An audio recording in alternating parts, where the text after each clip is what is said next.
Biotechnological application in medicine की जब बात करते हैं तो इसके अंदर बहुत सारी बातें आपको ध्यान में रखनी है। सबसे पहले मैं आपको बता दूं कि एग्रीकल्चर में तो इम्पोर्टेंस है ही, लेकिन मेडिसिन में ना आप not only in the treatment but for the diagnosis, for the prognosis and for the other techniques you can use this biotechnology. जैसे सबसे पहले मैं आपको बताना चाहता हूँ कि हम लोग एक लैब के अंदर भी तो दवाइयां बनाते हैं, हम लोग एक फैक्ट्री के अंदर भी तो दवाइयां बनाते हैं, लेकिन बायोटेक्नोलॉजी से जो मेडिसिन बनाई जाती हैं वो उनके उसके कंपैरिजन में क्या फायदे हैं? अगर हम कंपैरिजन करें तो उसके क्या फायदे हैं? Any student? सर वो सेफ है।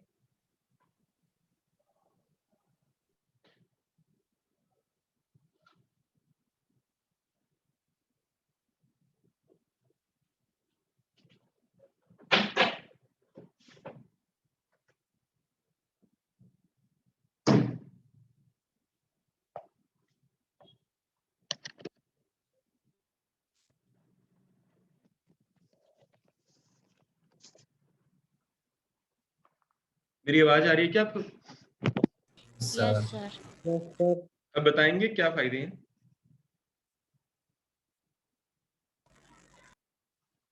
सर साइड इफेक्ट्स मतलब ऐसा कम होता है इसमें। मेडिसिन देखो मैं बताता हूँ, एक तो ना आप बायोटेक्नोलॉजी का यूज करके जो भी मेडिसिन बना रहे हो उसे बल्क में बनवा सकते हो। कैसे बनवा सकते हो? मास प्रोडक्ट। बल्क में मास प्रोडक्शन करा सकते हो, मतलब मैक्सिमम जितना आप चाहो उतना करवा सकते हो। दूसरा फायदा क्या है, इसके अंदर जो मेडिसिन बनेगी ना, नॉर्मली आपकी बॉडी में कोई फॉरेन पार्टिकल चला जाए तो आपकी बॉडी उसके खिलाफ क्या करती है? एंटीबॉडी बनाती है। एंटीबॉडी बनाती है, यानी इम्यून रिस्पॉन्स को ट्रिगर करती है, क्योंकि आप वो चीज नॉन ह्यूमन सोर्स से ले रहे हो। मान लो कि आपको इंसुलिन चाहिए और मैंने आपको इंसुलिन किस में से निकाल के दे दिया? मैंने आपको इंसुलिन जो है वो आपको निकाल के दे दिया आपके जो पिग है या जो डॉग है उसमें से। लेकिन जब आप पिग और डॉग की बात करते हैं तो आपको पता लग जाएगा कि पिग और डॉग का इंसुलिन आपके इंसुलिन से थोड़ा अलग होगा, इसलिए वो आपकी बॉडी में इम्यून रिस्पॉन्स ट्रिगर कर सकता है।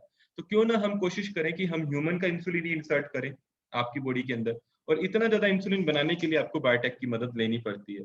और ये जो ड्रग हैं ये बहुत इफेक्टिव होते हैं, सेफ होते हैं, इनके कोई ज्यादा नुकसान नहीं होते।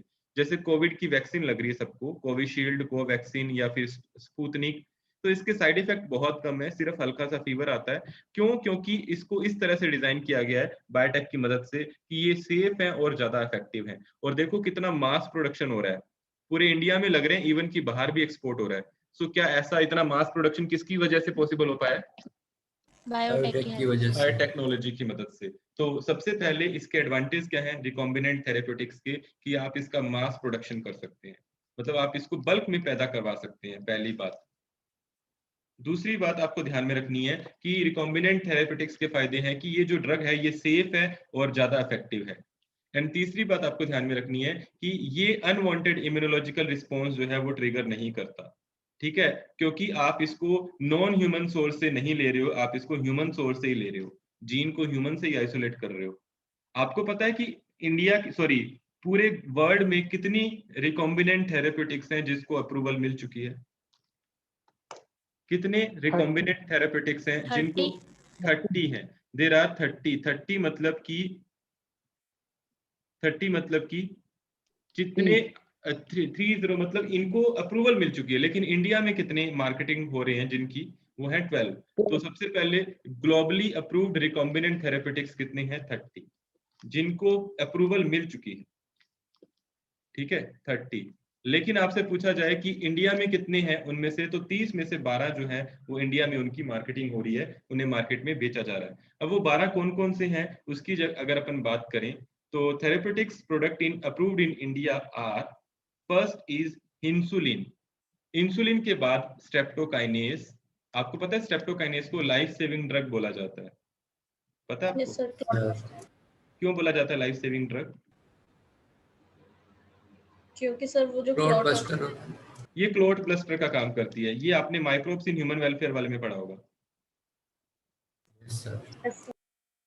ठीक है। एंड तीसरी बात, ये एरिथ्रोपोइटिन, ये क्या करता है? ये आपकी बॉडी में आरबीसी बनाने का काम करता है। अब आरबीसी बनाने का काम करेगा, तो ये आपकी बॉडी में तब यूजफुल है जब आपको एनीमिया हो जाता है। एनीमिया में क्या होता है, आपकी बॉडी में आरबीसी की कमी हो जाती है, और अगर आप चाहते हो कि आरबीसी प्रॉपर बनते रहें तो उसके लिए आपको आपकी बॉडी में क्या देना पड़ता है, एरिथ्रोपोइटिन।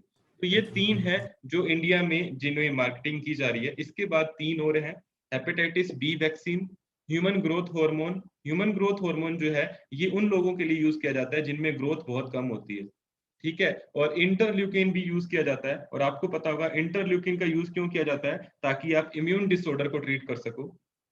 किसको ट्रीट कर सको, इम्यून डिसऑर्डर। डिसऑर्डर को। इम्यून डिसऑर्डर हो चुके हैं जैसे आपके, और बहुत सारे और डिसऑर्डर हैं। इसके अलावा इंटरल्यूकिन का यूज जो है वो कैंसर को ट्रीट करने में भी किया जाता है, ठीक है। देन इसके बाद आप देखोगे granulocyte colony stimulating factor, granulocyte macrophage stimulating factor, alpha interferon, and then उसके बाद आप देखोगे gamma interferon, blood factor 8 and follicle stimulating hormone. अब मैं आपको इन सब के काम भी बताऊंगा कि किसका क्या काम है। सबसे पहले आपने देखा कि इंडिया के अंदर जो 12 प्रोडक्ट मार्केटिंग जिनकी हो रही है वो कौन कौन से हैं। इन सबको बायोटेक्नोलॉजी की मदद से तैयार किया जा रहा है। सो कैसे तैयार किया जा रहा है इन सबको, with the help of biotechnology की मदद से। biotechnology. They all are produced with the help of biotechnology. यहाँ तक कोई दिक्कत हो तो बताएं। No sir. No sir. Okay, अब देखते हैं, मैं आपको इन सबके यूज भी बता देता हूँ। सबसे पहले आपको मैंने कहा कि हम लोग यहाँ पे बात करेंगे एरिथ्रोपोइटिन की। किसकी बात करेंगे, एरिथ्रोपोइटिन की। और मैंने आपको क्या कहा, एरिथ्रोपोइटिन क्या काम करती है बेटा, formation of RBC. Formation of RBC. तो फॉर्मेशन ऑफ आरबीसी तो ये कब यूज की जा सकती हैं, एनीमिया। एनीमिया। तो ये एनीमिया को ट्रीट करने में यूज कर सकते हैं। एनीमिया का मतलब तो पता है ना, सर। एनीमिया मतलब आरबीसी की कमी होना। दूसरा, अगर अपने पास आता है फैक्टर 8, आपको पता है ब्लड क्लोटिंग कैस्केड पढ़ा है आपने जूलॉजी के अंदर, Yes, blood sir. Clotting cascade, Yes, sir. जिसमें एक सीक्वेंस चलता है फैक्टर्स का, क्रिसमस फैक्टर भी होता है, फैक्टर 8 भी है। अगर फैक्टर 8 नहीं होगा तो क्या क्लोट बनेगा, नो No, सर। नहीं। No, तो sir. It is responsible for blood clotting, yes sir. ठीक है, ये ब्लड क्लोटिंग के लिए रिस्पॉन्सिबल है। तो इसको कब यूज किया जाता है, जब आपकी बॉडी में क्या हो जाता है, इसकी कमी हो जाती है और आपकी बॉडी में हीमोफीलिया हो जाता है। तो हीमोफीलिया को ट्रीट करने के लिए आप क्या देते हैं, बाहर से ब्लड क्लोटिंग फैक्टर देते हैं, ठीक है। फिर बात आती है आपके पास फॉलिकल स्टिमुलेटिंग हार्मोन।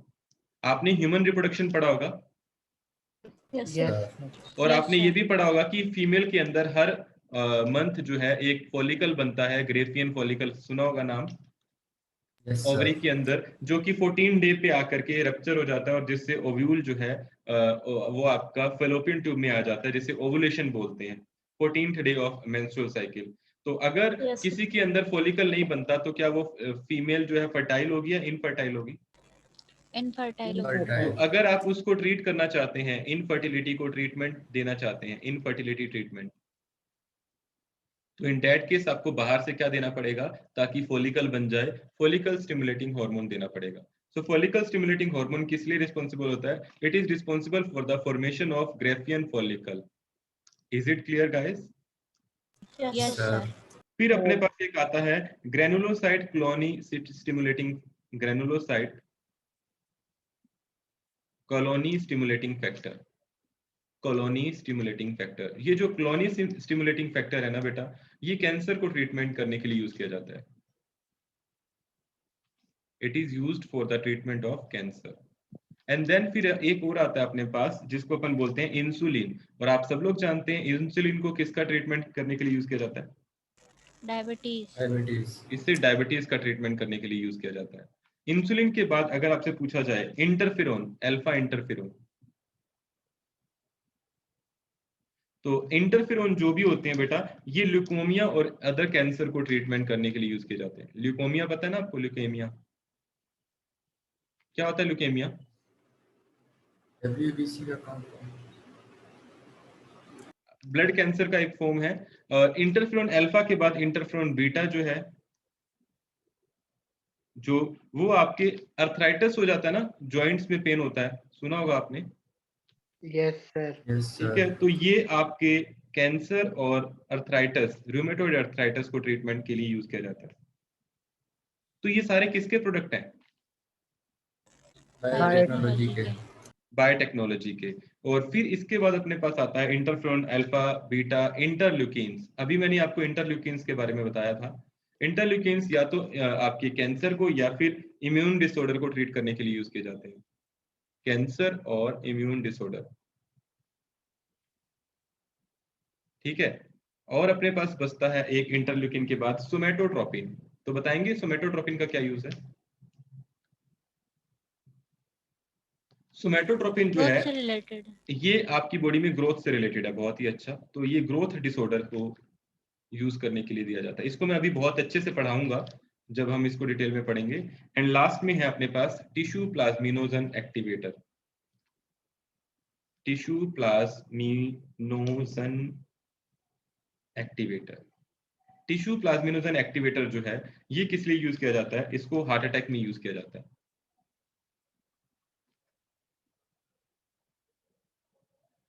ठीक है। तो ये सारे मैंने आपको बताए। ये 10 पॉइंट आपको ध्यान में रखने हैं जो आपकी अलग अलग तरह से यूज हो जाते हैं।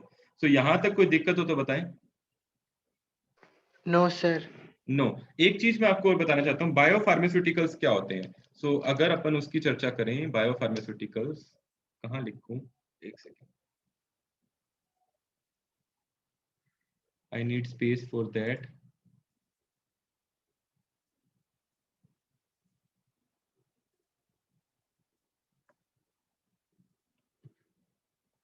यहाँ लिख देते हैं बायोफार्मास्यूटिकल क्या होते हैं। तो आप में से कोई बताएगा बायोफार्मास्यूटिकल्स क्या है?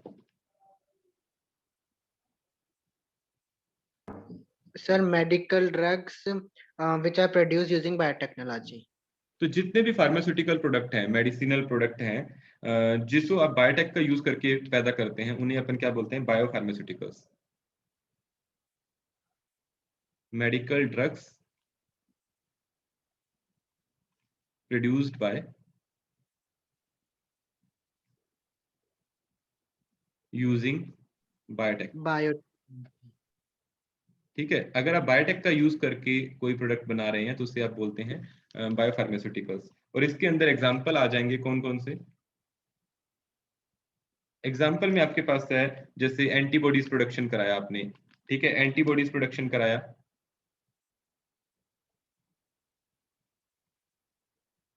ठीक है। एंटीबॉडीज के अलावा आपके पास एंटीबॉडीज क्या होती है नेचर में? प्रोटीन होती है, प्रोटीनेशियस होती है, ठीक है। एंटीबॉडीज प्रोडक्शन, इसके अलावा आप क्या प्रोडक्शन करा रहे हैं? आप DNA, RNA, nucleic acid production करा रहे हैं, जैसे एंटीसेंस आरएनए बनाया था, ठीक है। ये सारी चीजें जो हैं ये आपके पास क्या जाती हैं?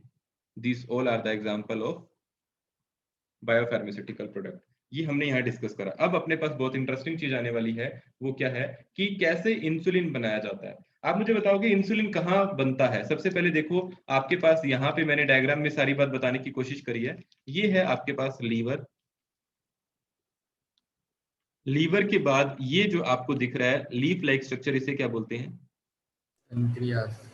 पेनक्रियास। और पेनक्रियास के अंदर आपको पता है लैंगर ऑफ आइलैंड्स होता है, तो आइलैंड्स ऑफ लैंगरेंस होता है, क्या बोल रहा हूँ, आइलैंड्स ऑफ लैंगरेंस, ठीक है। इसके अंदर दो तरह की सेल होती हैं, एक होती है आपके पास बीटा सेल और एक होती है आपके पास अल्फा सेल, ठीक है। तो मैंने आपको कहा पेनक्रियाज में क्या है, आइलैंड ऑफ लैंगरेंस, उसमें क्या है, दो तरह की सेल, बीटा और अल्फा। बीटा क्या बनाती है? इंसुलिन।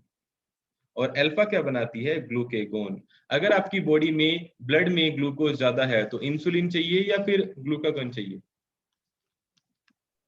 Glucagon. अगर ब्लड में ग्लूकोज ज्यादा है, निखिल दिमाग से बोलो, इंसुलिन चाहिए। अगर ब्लड में ग्लूकोज ज्यादा है तो क्या चाहिए? इंसुलिन। Insulin. इंसुलिन। क्यों? क्योंकि ये ब्लड शुगर डिक्रीज करता है।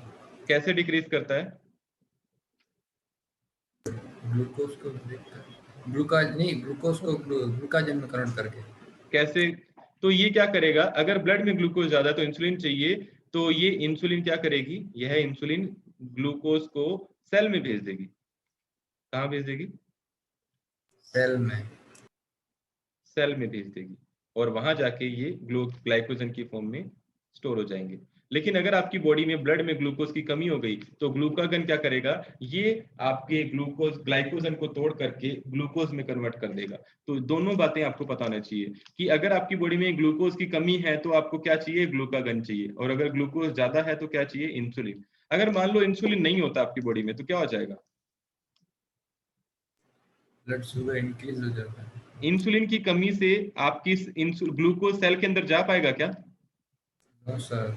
नहीं जा पाएगा। सर। तो आपकी सेल को भूख लगती रहेगी क्योंकि ग्लूकोज अंदर जा ही नहीं रहा, यस सर। ग्लूकोज सेल में नहीं जा पाएगा। इसीलिए आपने देखा होगा जो डायबिटिक पेशेंट होते हैं वो कितना ही खा ले उनको भूख बहुत लगती है, क्योंकि सेल तक तो ग्लूकोज पहुंच ही नहीं रहा ना। Yes sir. ठीक है, सेल में नहीं जाएगा, कहाँ रहेगा फिर ग्लूकोज, ब्लड में ही रह जाएगा, ब्लड में ही रहेगा। और ब्लड में बढ़ जाएगा। जब ब्लड में बढ़ जाएगा तो इसे बोलते हैं ब्लड ग्लूकोज या ब्लड ग्लूकोज का बढ़ना या फिर डायबिटीज होना। तो डायबिटीज जो है ये किस लिए हो रही थी, ये इसलिए हो रही थी क्योंकि इंसुलिन की कमी हो रही थी। और इंसुलिन की कमी क्यों हो रही थी, क्योंकि बीटा सेल में डिफेक्ट आ गया।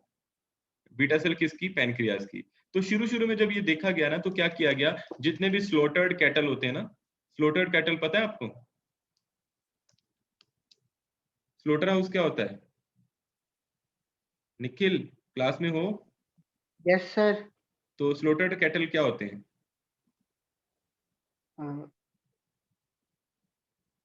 गणपत? आवारा पशु सर।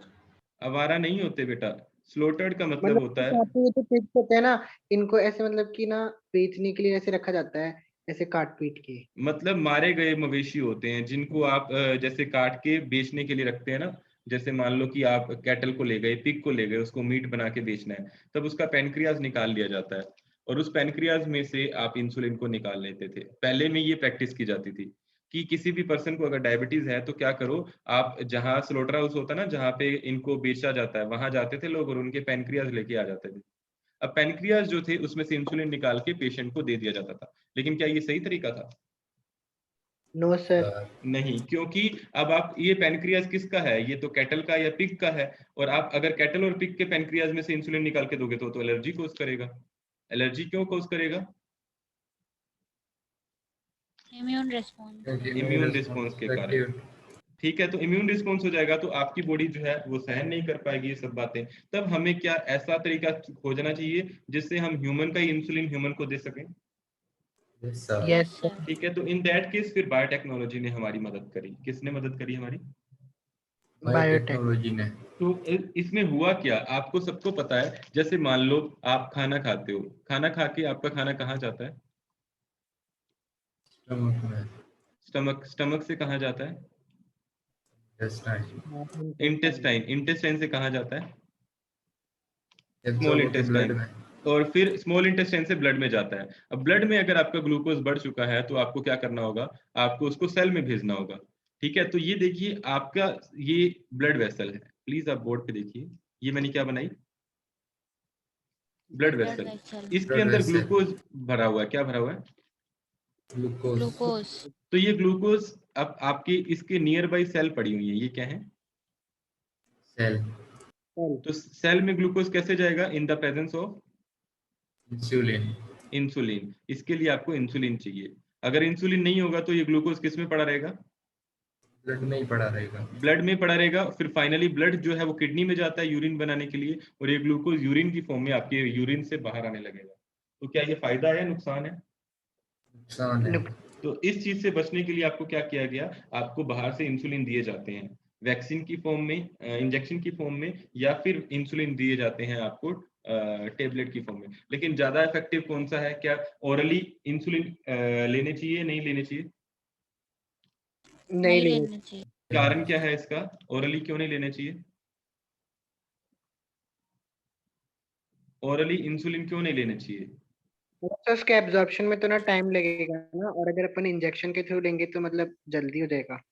देखो दो बातें हैं, एक ओरली लोगे, मान लो कि ओरली एडमिनिस्ट्रेशन कर दिया आपने इंसुलिन का,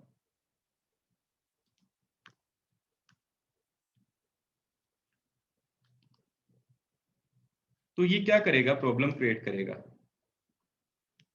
एक तो ये जाके पूरी तरह से एब्जॉर्ब नहीं होगा, ठीक है। दूसरा ये क्या करेगा, अगर आप डायबिटिक पेशेंट को ओरली एडमिनिस्ट्रेशन कराओगे ना इंसुलिन का, यानी आप मुंह के रास्ते से डालोगे, तो क्या होगा, ये एलिमेंट्री कैनाल में जाके डिग्रेड कर जाएगा। क्या कर जाएगा? It degrades in the alimentary canal.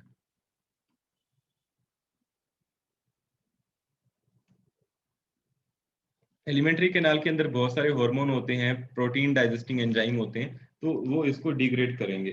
ठीक है, तो आप अब बताओ, क्या आप प्रेफर करोगे ओरली या फिर इसको डायरेक्ट वैक्सीन की फॉर्म में दोगे? वैक्सीन की डायरेक्ट फॉर्म। वैक्सीन की फॉर्म में। ठीक है, तो इट शुड बी अवॉइडेड।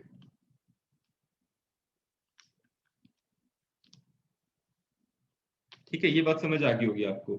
अब एक बात और आती है कि यहाँ पे अपने पास इंसुलिन के अंदर 3 चेन है। एक है अपने पास ए चेन, एक है बी चेन और एक है सी चेन। तो जो आपका इंसुलिन जो बनता है वो इमैच्योर फॉर्म में, ये वाला कौन सा है? इमैच्योर। तो इमैच्योर में कितनी चेन्स हैं? 3। लेकिन हमें कितनी चाहिए? ओनली 2। ये 3 चेन कौन कौन सी हैं? A plus B plus C. But अगर मैच्योर की बात करें तो मैच्योर में है सिर्फ A प्लस बी। ये क्या है? आपका इंसुलिन है। इसे आप प्रो इंसुलिन नहीं बोलेंगे, दिस इज मैच्योर इंसुलिन। तो यहाँ देखिए प्लीज, आप मेरी बात को ध्यान से सुनिए। आपके पास जो भी इंसुलिन बनता है ना बेटा, ये एक प्रोटीनिशियस मॉलिक्यूल है, प्रोटीन का बना हुआ है। और इसके अंदर कितने अमाइनो एसिड हैं? 51। इसमें ए और बी दो हैं अपने पास चेन। ए के अंदर 21 अमाइनो एसिड है और बी के अंदर 30 है। और ये दोनों चेन आपस में किसकी मदद से जुड़ी हुई हैं? तो ये जुड़ी हुई हैं डाइसल्फाइड ब्रिज की मदद से। हमें ये चाहिए, लेकिन सी चाहिए या सी को हटाना है? हमें सी को हटाना है। सी को हटाना है। ये अपनी बॉडी के अंदर तो अपने आप हट जाता है, क्योंकि अपनी बॉडी के अंदर ये एंजाइम होते हैं जो सी को हटा देते हैं। लेकिन जब अपन इसे बायोटेक से बनाते हैं तब सी को हटाना हमारे लिए मुश्किल काम हो जाता है। समझ रहे हो? हमारी बॉडी में तो ये सिस्टम है कि वो सी को हटा देती है, लेकिन जब अपन बायोटेक की मदद से बनवाएंगे तब तो हम इसको बैक्टीरिया में बनवाएंगे ना, लेकिन बैक्टीरिया में ये सी चेन हटती नहीं है। तो सबसे पहले क्या हुआ, सर एडवर्ड शार्पी शेफर थे, इन्होंने ये देखा कि डायबिटीज जो है वो कुछ लोगों को होती है। क्यों होती है? क्योंकि आइलैंड ऑफ पैनक्रियाज जो है, जिसे आप आइलैंड ऑफ लैंगरेंस बोलते हैं, वो एक चीज बनाता है इंसुलिन। वो इंसुलिन नहीं बनती, इसलिए उनके अंदर डायबिटीज हो जाती है। अब डायबिटीज में इंसुलिन जो वर्ड है वो कहां से लिया गया है? ये एक लैटिन वर्ड इंसुला से लिया गया है, जिसका मतलब होता है आइलैंड। ठीक है, फिर आपको देखा गया कि डॉग के पैनक्रियास से सबसे पहले इंसुलिन को आइसोलेट करने वाले थे Banting and Best. Banting and Best ने सबसे पहले एक डॉग के पैनक्रियास से इसे आइसोलेट किया और इसे एक ह्यूमन को क्योर करने में यूज किया। अब आपके पास प्रो इंसुलिन में कितनी चेन होती हैं? प्रो इंसुलिन में 3। ए में कितने अमीनो एसिड हैं? 21। बी में कितने हैं? 30। और सी में भी कितने हैं? 30। लेकिन क्या ये सी मैच्योर इंसुलिन में प्रेजेंट होती है? No sir. नहीं, इसे हमें हटाना है। लेकिन हम जब बायोटेक की मदद से बनाते हैं तो आपको पता है बायोटेक की मदद से बनाएंगे तो क्या वो सी चेन को हटा पाएगा? No sir. नहीं। तो ये एक प्रॉब्लम क्रिएट होगी। इस प्रॉब्लम को कैसे निपटा जाए? इस प्रॉब्लम से कैसे निपटा जाए? आप मेरा क्वेश्चन समझे क्या? मैंने क्या बताया? Yes sir.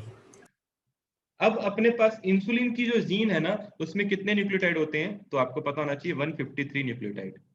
तो 153 न्यूक्लियोटाइड हैं। आप देखो, काउंट करो, यहाँ पे अमीनो एसिड कितने बने? 30 और 30 60 और 20 81 अमीनो एसिड अपने पास बनके तैयार हो गए। ठीक है, इंसुलिन जीन जो है अपने पास, उसमें 153 न्यूक्लियोटाइड हैं। और ये जीन जो है ये कहाँ पे प्रेजेंट होती है? क्रोमोसोम नंबर 11 पे प्रेजेंट होती है। बिल्कुल सही। यहां तक कोई डाउट हो तो बताएं। No sir. No doubt. ठीक है। ये हाँ सर, चेन बी और सी दोनों में 30 अमीनो एसिड सेम होंगे? सेम नहीं होंगे, डिफरेंट होंगे। मतलब ये का नंबर 30-30? हाँ, नंबर 30-30 रहेगा, बिल्कुल सेम। लेकिन सी जो है वो मैच्योर में प्रेजेंट नहीं होती। ठीक है, अब देखो अपने पास यहाँ पे एक बात सामने आती है। इंसुलिन जो है आपको पता है एक डाइमर है जिसमें ए और बी चेन आपस में किसकी मदद से जुड़ी होती हैं? डाइसल्फाइड बॉन्ड की। और इसमें आपके पास कितने अमीनो एसिड हैं? 51। और इनका मोलिकुलर वेट है 5808। ये बात आपको समझ आ गई होगी। अब मैं आपको बताता हूँ कि कैसे हम इंसुलिन बनाते हैं। सबसे पहले आपने एक प्लाज्मिड लिया, प्लाज्मिड ले लिया। इसको क्यों लिया? As a vector. वेक्टर। किस में से लिया? बैक्टीरिया में से। ठीक है, तो बैक्टीरिया का ये तो मेन क्रोमोसोम है बैक्टीरिया का, इसको तो हम छेड़ेंगे नहीं, मेन डीएनए है। लेकिन हम किसको निकालेंगे? हम वेक्टर को निकालेंगे। और ये क्या है बेटा? ये हमारी पैनक्रियाटिक सेल है। अल्फा सेल या बीटा सेल? बीटा। उसमें से हमने कौन सी जीन निकाल ली? इंसुलिन प्रोड्यूसिंग जीन निकाल ली। ठीक है, इंसुलिन प्रोड्यूसिंग जीन निकाल ली। अब आपने क्या कर दिया? इसको इस वेक्टर के साथ ट्रीट कराया। इस वेक्टर के अंदर आपने एंड पैदा करे, कैसे? रेस्ट्रिक्शन एंजाइम से। और इधर भी रेस्ट्रिक्शन एंजाइम यूज करोगे, तो दोनों जगह रेस्ट्रिक्शन एंजाइम यूज करोगे तो सेम स्टिकी एंड आ जाएंगे। इन दोनों को जोड़ दोगे, जोड़ने के लिए कौन सा एंजाइम यूज करोगे? लाइगेज। अब इस वेक्टर के अंदर आपके पास ये रिकॉम्बिनेंट वेक्टर आ चुका है, आरडीएनए है ना ये। आप इसको किस में इंसर्ट कर दोगे? बैक्टीरिया में। बैक्टीरिया में। अब बैक्टीरिया के अंदर जब आपने इसको इंसर्ट कर दिया तो आपके पास जो रिकॉम्बिनेंट डीएनए था वो बार बार क्या बनाएगा? इंसुलिन बनाएगा। लेकिन इस इंसुलिन के अंदर प्रॉब्लम क्या है? इस इंसुलिन के अंदर आपके पास ए चेन भी है, बी चेन भी है और सी चेन भी है। सी चेन भी है। हमें क्या चाहिए? क्या हमें तीनों चाहिए या हमें दोनों चाहिए? दोनों। दो चाहिए। लेकिन क्या ये दो वाला काम बैक्टीरिया कर पाएगा? नहीं कर पाएगा। तो ये एक प्रॉब्लम यहाँ पे क्रिएट हो गई।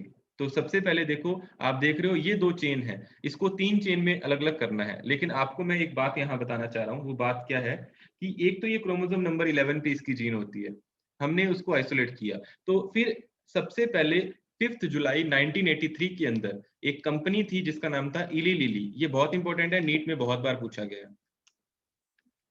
इली लिली एक कंपनी थी, कहाँ की थी? American company. इसने क्या किया कि ये कहता है सी हमें चाहिए ही नहीं। सी चाहिए क्या हमें? नहीं चाहिए। तो ये कहते हैं हम क्यों माथा मारें सी के पीछे। इन्होंने एक ऐसा इंसुलिन तैयार किया जिसे ह्यूमुलिन नाम दिया गया। ह्यूमुलिन से भी बहुत क्वेश्चन पूछे जाते हैं। ह्यूमुलिन किसका नाम है? ह्यूमन इंसुलिन का नाम है। इन्होंने क्या किया? इली लिली ने दिमाग लगाया और इन्होंने ए और बी चेन ही बनाई अलग अलग और उनको बाद में जोड़ दिया। इन्होंने थोड़ा सा काम चेंज कर दिया। इन्होंने क्या किया? इन्होंने दो जीन अलग अलग करी। ए जीन की जीन अलग कर ली, बी की अलग कर ली और उनको प्लाज्मिड में डाल के फिर उनको अलग अलग कर लिया। देखो क्या किया यहाँ पे, देखो ए वेक्टर के अंदर सिर्फ जीन किसकी है? ए चेन की जीन। तो यानी ये वाला बैक्टीरिया क्या बनाएगा? सिर्फ और सिर्फ ए चेन। दूसरे वेक्टर में जीन किसकी है? बी की। बी की। ये वाला बैक्टीरिया क्या बनाएगा? सिर्फ और सिर्फ बी चेन। क्या सी चेन बनी कहीं पे? No sir. अब हम क्या करेंगे? अब हम इन दोनों को फ्यूज करा देंगे। जब दोनों को फ्यूज करा देंगे तो अपने पास एक प्रॉपर मैच्योर इंसुलिन बनके तैयार हो जाएगा। इन दोनों को फ्यूज कराने के लिए बीच में कौन से बॉन्ड बनवाने पड़ेंगे? Disulphide bond. तो देखो यहाँ पे हमने क्या किया? हमने बैक्टीरिया को ग्रोथ कराया। अपने पास यहाँ पे कौन सी चेन आ गई बेटा? यहाँ पे कौन सी चेन आ गई? B chain. आपको पता है जब प्रोटीन बनते हैं तो पहला अमीनो एसिड कौन सा बनता है? मीथियोनिन। पता है ना? वैसे तो बैक्टीरिया के अंदर फॉर्माइल मीथियोनिन बनता है, लेकिन ये ह्यूमन की जीन है तो इसमें मीथियोनिन बनेगा। हम इस मीथियोनिन को हटा देंगे। मीथियोनिन को हटाने के लिए क्या यूज करते हैं? Cyanogen bromide. क्या यूज करते हैं बेटा? Cyanogen bromide. अब ये वाली चेन कौन सी है? ए चेन। इसमें कितने अमीनो एसिड होंगे? 21। और ये वाली चेन कौन सी है? B chain. इसमें कितने अमीनो एसिड होंगे?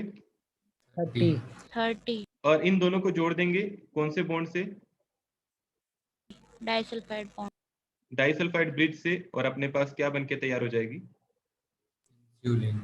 इंसुलिन बनके तैयार हो जाएगी। तो क्या हमारी वो समस्या सोल्व हो गई जो हमारे पहले हम फेस कर रहे थे? Yes sir. क्या अब सी चेन का कोई टंटा आएगा? No sir. यहां तक किसी बच्चे को कोई दिक्कत हो तो बताएं। No sir. समझ आ गया सबको? Yes sir. Nikhil, Anjali, Ganpat, Devesh, Gunjeet, Priyal, Sara? Yes sir. Okay. आगे बढ़ते हैं और फिर आपको बताता हूँ एक और चीज इंटरेस्टिंग है, 2 मिनट और पढ़ाऊंगा, फिर उसके बाद हम नेक्स्ट ही क्लास में डिस्कस करेंगे। बस ये वाला टॉपिक पूरा करूंगा, 2 मिनट नहीं मतलब 5-7 मिनट लगेंगे। ये कराने के बाद अपना मेडिसिन में लगभग हो जाएगा, फिर अपन इसको जीन थेरेपी में पढ़ेंगे, डिस्कस करेंगे, ठीक है। तो ह्यूमन ग्रोथ हार्मोन, जिसको आप सोमेटोट्रोपिन भी बोलते हैं, ये सब आप जूलॉजी में पढ़ चुके हैं, बस थोड़ा बेसिक मैं आपको बताता हूँ। आपको पता है ब्रेन के अंदर ये सेरेबेलम है, सेरेबेलम, और ये है आपका ब्रेन स्टेम, और इसके बेस से स्पाइनल कॉर्ड शुरू हो जाती है, और इनके बीच में कहीं पे आपको पीनियल ग्लैंड दिखेगी। क्या दिखेगी? Sorry, pituitary gland, sorry pituitary gland, pituitary gland. तो पिट्यूटरी ग्लैंड जो है आपको पता है ये हाइपोथैलेमस है। हाइपोथैलेमस को आप क्या बोलते हैं? ये आपकी बॉडी के टेम्परेचर को regulate, master of the master gland बोलते हैं, और पिट्यूटरी ग्लैंड को मास्टर ग्लैंड बोला जाता है, और ये आपकी बॉडी के टेम्परेचर को रेगुलेट करता है। इसे आप प्यास लगना और ना लगना ये भी हाइपोथैलेमस रेगुलेट करता है। और पिट्यूटरी ग्लैंड के कितने लोब हैं? 2 लोब हैं, एक है आपके पास एंटीरियर पिट्यूटरी और एक है पोस्टीरियर पिट्यूटरी। अब आपको मैं एक चीज बताता हूँ कि आपको सबको पता है कि एंटीरियर पिट्यूटरी जो है वो क्या सिक्रीट करती है? वो HGH सिक्रीट करती है। क्या सिक्रीट करती है? HGH। HGH का मतलब human growth hormone, secreted bye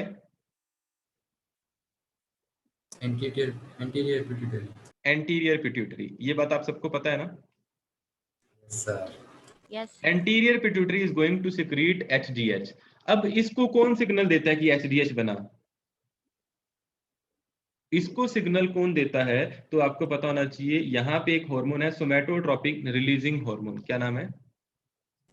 सोमैटोट्रोपिन releasing hormone. Somatotropin releasing hormone.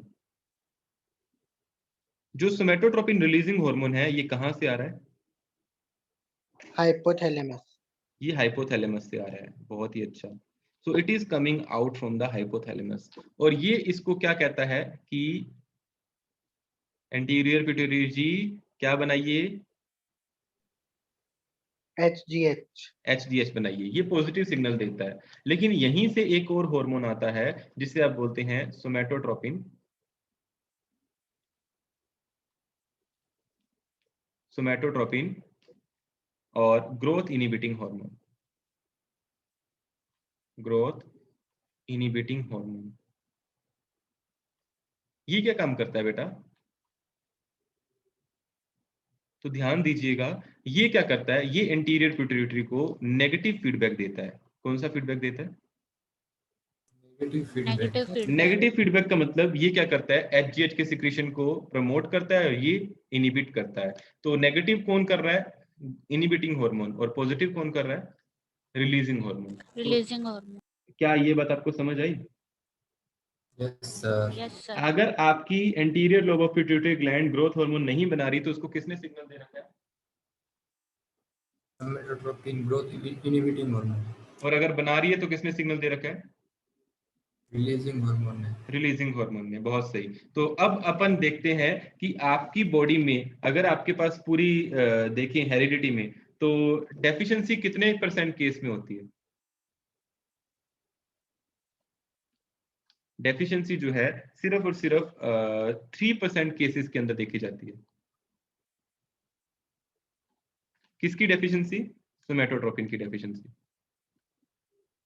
आपने देखा होगा कि सोमैटोट्रोपिन बहुत कम लोग होते हैं जो बौने होते हैं, और आप देखोगे कि एक बच्चा कितने में से 5000 में से बौना हो सकता है। 1 चाइल्ड पर 5000 चाइल्ड जो हैं वो क्या करते हैं, उनके अंदर डेफिशिएंसी देखने को मिलती है।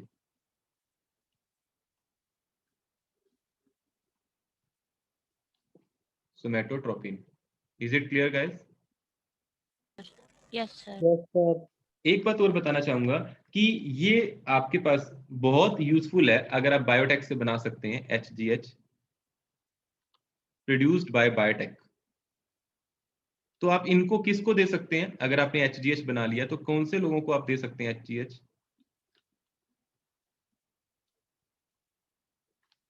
May be useful for those child जिनके अंदर HGH बन रहा है या जिनके अंदर नहीं बन रहा? नहीं बन रहा जिनमें। जिनमें नहीं बन रहा, यानी पिट्यूटरी ग्लैंड अपना काम कर रही है या नहीं कर रही? जिनमें नहीं कर रही है। नहीं कर रही। तो ऐसे चाइल्ड जिनके अंदर पिट्यूटरी ग्लैंड अपना काम नहीं कर रही, उसे बोलते हैं अपन, क्या बोलेंगे उसके लिए, वर्ड यूज करते हैं हाइपोपिट्यूटरिज्म। क्या वर्ड यूज करते हैं? हाइपोपिट्यूटरिज्म।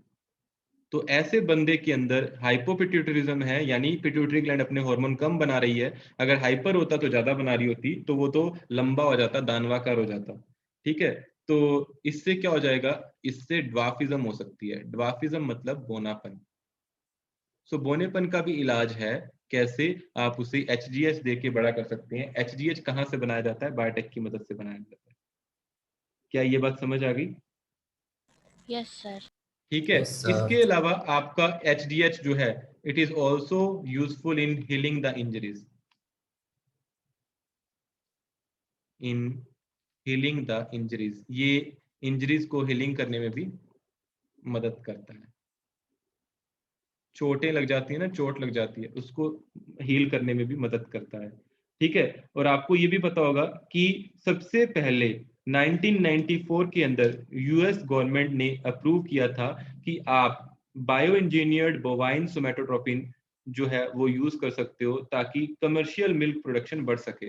तो जैसे कोई गाय है, वो कम दूध दे रही है, तो उसको आप HGH दे दोगे तो दूध का प्रोडक्शन बढ़ जाएगा। तो ये अप्रूवल कब मिला था? इन 1994 में। किसने दिया था? US गवर्नमेंट ने। ठीक है, US गवर्नमेंट ने क्या अप्रूव किया था? दैट अपन क्या यूज कर सकते हैं? HGH. Bio engineered. Bio engineered का मतलब genetically engineered bovine somatotropin. Bovine word किसके लिए यूज करते हैं? दुधारू के लिए। कुछ लोग चुप करके बैठे हैं, समझ आ रही है क्या बात? Yes sir. Yes sir. नींद आ रही है? नहीं सर, सर वो एक सर। सवाल दिमाग में। मैं आपको तो मैंने कहा ही नहीं। चोर की दाढ़ी में तिनका, कमर्शियल मिल्क प्रोडक्शन। ठीक है, तो ये बात हमने देखी। ये किसका यूज किया हमने? सोमैटोट्रोपिन का, यानी HGH का। तो 3 जगह मैंने यूज बताए। पहला यूज ये, दूसरा ये, एंड तीसरा जो है वो ये। ठीक है, तो ये हमने पढ़ा HGH के बारे में डिटेल में। हमने आज इंसुलिन को भी पढ़ लिया, हमने HGH को भी पढ़ लिया, और हमने बहुत सारी चीजें और भी पढ़ी। जैसे इससे पहले हमने पढ़ा ये अपने कौन कौन से प्रोडक्ट हैं, उससे पहले हमने पढ़ा नेमेटोड वाला, और ये सारी चीजें हमने पढ़ी। तो क्या आज की क्लास आपको समझ आ गई अच्छे से? Yes, sir. यस ठीक है, तो सर। अगली क्लास, हाँ हाँ बोलो। सर जो ये ना पिट्यूटरी डॉफिस वाले जो लोग होते हैं सर, वो इनफर्टाइल होते हैं ना? नहीं, ऐसा किसने बोला? सर ऐसे होता है। पिट्यूटरी ड्वार्फिज्म वाले लोग सारे नहीं होते। अब देखो, बहुत सारे हैं कि अगर उनकी पिट्यूटरी बिल्कुल ही काम नहीं कर रही, तो फिर उसमें क्या होगा, उनके अंदर आपके जो, आपको ये भी पता है गोनाडोट्रोपिक रिलीजिंग हार्मोन भी वहीं से रिलेटेड होते हैं, यस होते हैं सर। ना, है ना? वो नहीं बनेगा, फिर वो हो जाएंगे। लेकिन सिर्फ ड्वार्फिज्म वाली जीन नहीं है। मान लो आपने देखे होंगे बोनो के भी तो बच्चे हो सकते हैं। ऐसा होता है कि बोनो के बच्चे नहीं होते? मतलब सर कम देखे हैं, ऐसे कम, सब नहीं रेयर, देखे। वो इसलिए क्योंकि उनकी पूरी पिट्यूटरी काम नहीं करती अच्छे से। अगर सिर्फ एक जीन में डिफेक्ट है फिर तो नहीं प्रॉब्लम आएगी, लेकिन अगर उनकी मतलब एंटीरियर लोब पूरा ही काम नहीं कर रहा, जैसे मान लो GnRH भी नहीं आ रहे, इन दैट केस फिर वो देखने को मिल सकता है।